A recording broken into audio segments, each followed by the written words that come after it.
Hello everyone, and welcome back to my deep dives into Proverbs. Today we'll be going over chapter 7. Without further ado, let us begin. It starts with, "Follow my advice, my son. Always treasure my commands. Obey my commands and live. Guard my instructions as you guard your eyes. Tie them to your fingers as a reminder. Write them down within your heart. Love wisdom like a sister. Make insight a beloved member of your family. Let them protect you from an affair with an immoral woman, from listening to the flattery of a promiscuous woman."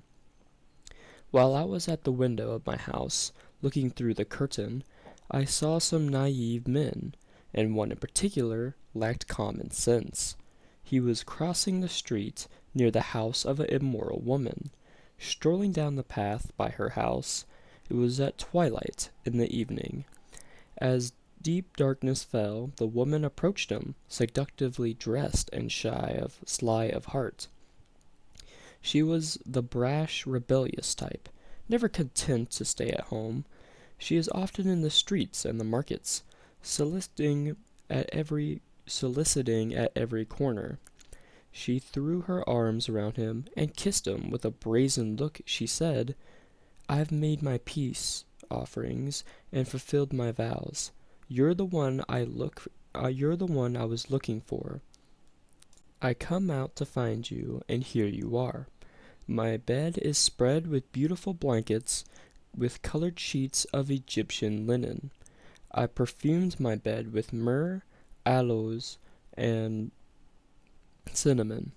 Come, let's drink our fill of love until morning. Let's enjoy each other's caresses, for my husband is not home. He's away on a long trip. He has taken a wallet full of money with him and won't return until later this month." So she seduced him with her pretty speech and enticed him with her flattery. He followed her at once like an ox going to the slaughter. He was like a stag caught in a trap, awaiting the arrow that would pierce his heart. He was like a bird flying into a snare, little knowing it would cost him his life. So listen to me, my sons, and pay attention to my words. Don't let your heart stray toward her. Don't wander down her wayward path, for she has found the ruin of many, many men have been with her victims. Her house is the road to the grave. Her bedroom is the den of death. Now that we've read the passage, we can begin to digest this. It starts with Solomon wanting us to, once again, truly listen to his words and make sure that we commit them to heart. Saying that we should let these words kind of protect us from all of the evil.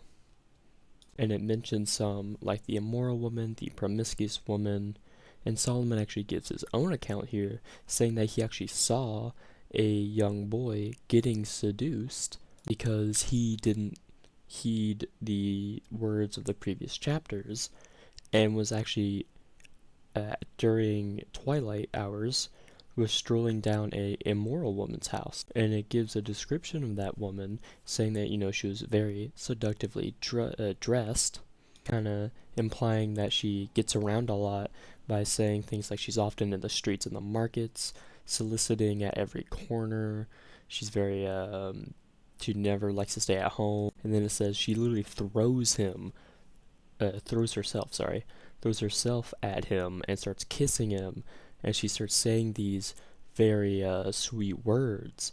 But when you put it under some scrutiny, she's literally cheating on her husband. It says, she literally says, "Oh, my bed is spread with these beautiful blankets, very expensive blankets, and I perfumed it. Come, let's drink our fill of love till morning and caress each other." And these are like, oh man, she's like, really trying to tempt me. And it's sounding like this good offer, but then she continues saying, "Oh, for my husband's not home. He's away for a while. He won't return for a while. And you're going to be sleeping with another man's wife." And if you remember from the previous chapter, it's telling us, A, that's adultery, and God hates that. B, that's like the one thing cheating on another man's wife is like pretty much irredeemable, because the man won't want any compensation. He just wants, that kind of revenge. And see, again, that's a sin, it's adultery, and she's tempting you, and you're both going to be led to ruin. And Solomon continues saying that she actually seduces him with these pretty speech, and he compares it to an ox going to the slaughter. And he continues saying that it's like these animals caught in a trap, little knowing that these animals, it would cost them their lives. And it's the same way with this guy. He's being caught in this woman's trap, and it will cost him his life. And perhaps his both physical life and his eternal life with God, because he's both sinning and he's risking the husband's wrath.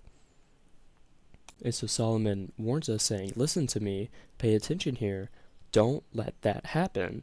Don't wander down her path, because she has been the ruin of many. So many people have been her victims, and her house is the road to the grave. So it's another warning against these seductress, these temptress, these girls, but can also be applied to guys who get around a lot, who sleep and cheat a lot. He's trying to warn us not to be like that. So I just want to thank y'all for tuning in, and hopefully Chapter 7 will be next. Have a blessed day.